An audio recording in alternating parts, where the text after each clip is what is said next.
Okay, so let's cover the topic of picking your niche in this video. Now, you don't have to find something that you're passionate about, but it is good to sell something that you have a slight interest in so that you can better get through the bad days of having an online business. Because when you first start out, you are going to encounter some bad days where you get low sales or just where you encounter certain problems. Okay, so now let's cover three methods here on how to find your niche. Method number one, and now this method is more for short-term profits, and this method involves just finding whatever the newest craze is. So you're not really looking for a product that you could continue to sell in the long run. You're just always looking for the newest craze. And some people do profit from this strategy. And you could use tools such as Trendosaur or Terapeak to see what the next top selling product will be.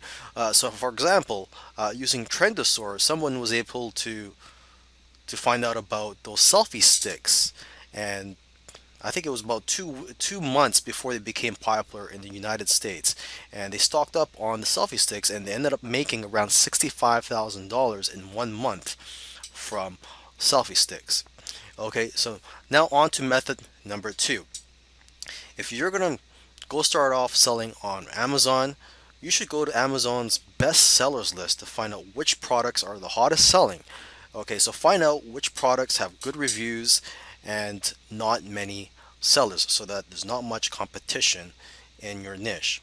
Okay, now method number three is where you just don't rely on Amazon or any of the online tools that I just mentioned and just pick a niche based on certain criteria. Okay, so method number three is great if you're just going to start off with your own e-commerce site and you're not even going to bother going on Amazon. You're just going to go straight to your own e-commerce site using Shopify. Okay, so here are some of the criteria you're going to want to look at when choosing a niche.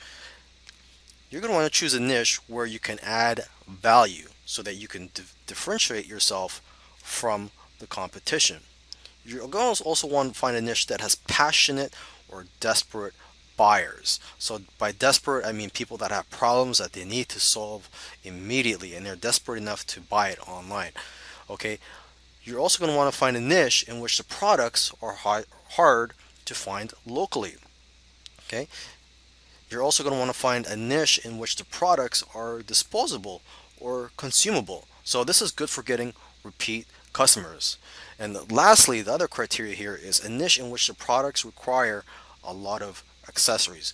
I'm not sure if you knew this, but accessories have high markups.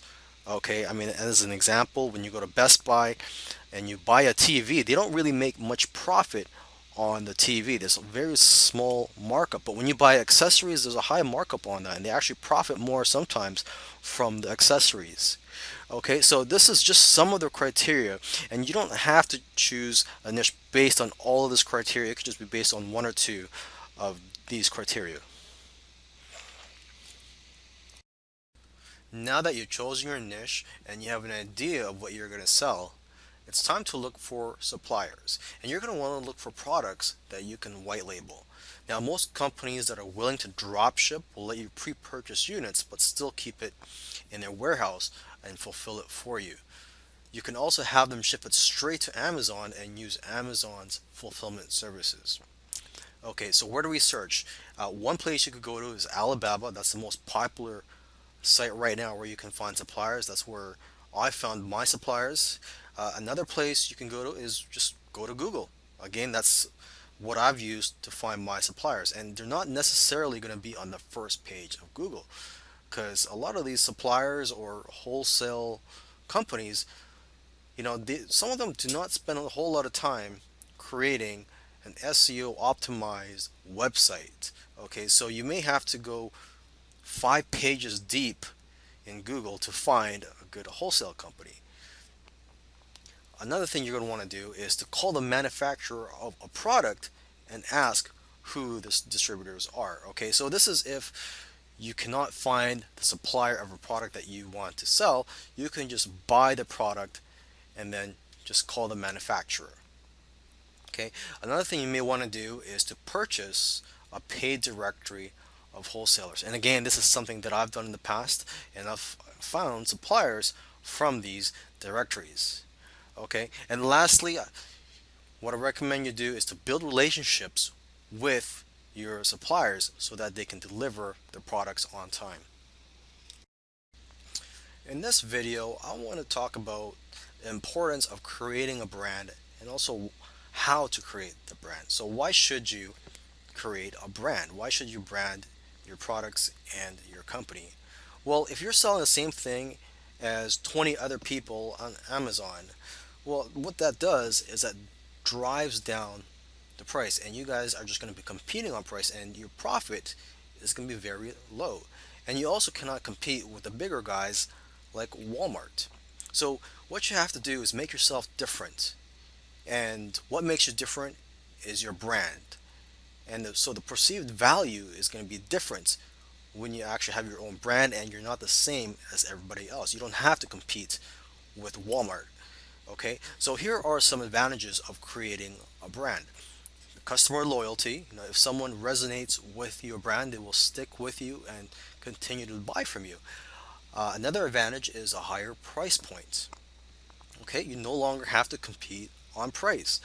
Another advantage is viral marketing.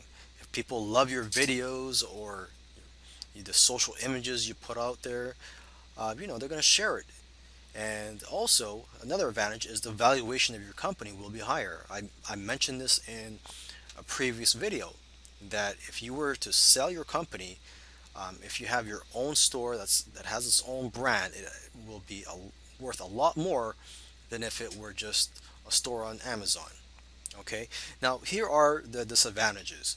It's more expensive to create a brand, it's a longer term strategy, and also if your brand were to get tarnished, well, all that hard work went for nothing.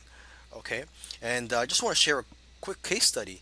In less than a year, this guy he had a company called Beard Brand, and it went from zero to $120,000 per month in sales in less than a year. Okay, and they also have a higher repeat customer rate than the industry average. So when you get the time, look this company up. Okay, now how do we build a brand?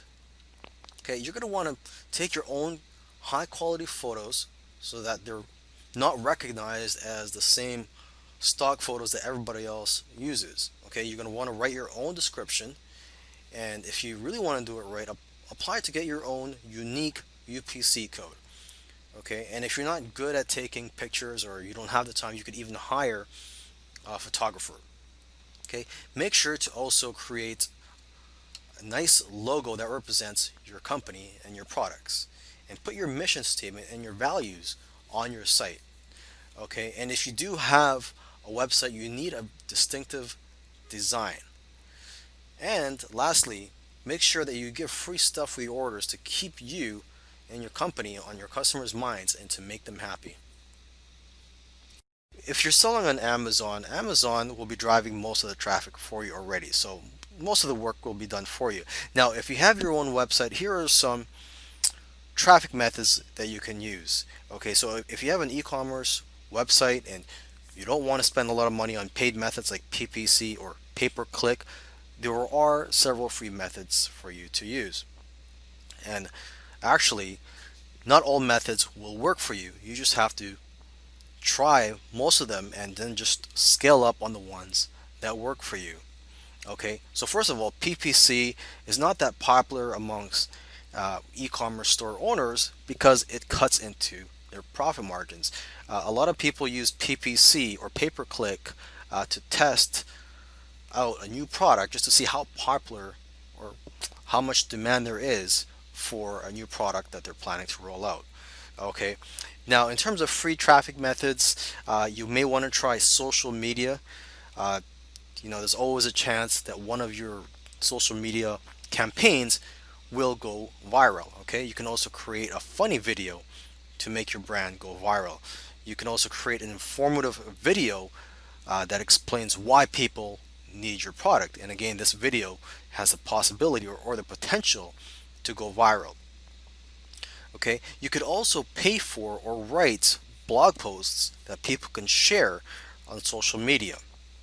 You can also use Facebook and Google retargeting ads to get your site's visitors to reconsider purchasing the product later, because people rarely buy on the first visit. Okay, and lastly, make sure that you collect email addresses. That way, you can drive traffic to your site by just simply contacting site visitors or even customers about your latest products, sales, and so on. Okay, and in the long run, uh, you may want to focus on SEO or search engine optimization to get your website up there in the rankings. This is the best free way to generate traffic. And one site that I recommend you can go to is moz.com or moz.com. They have free and paid software tools on there for SEO, and they also have free lessons and courses on SEO.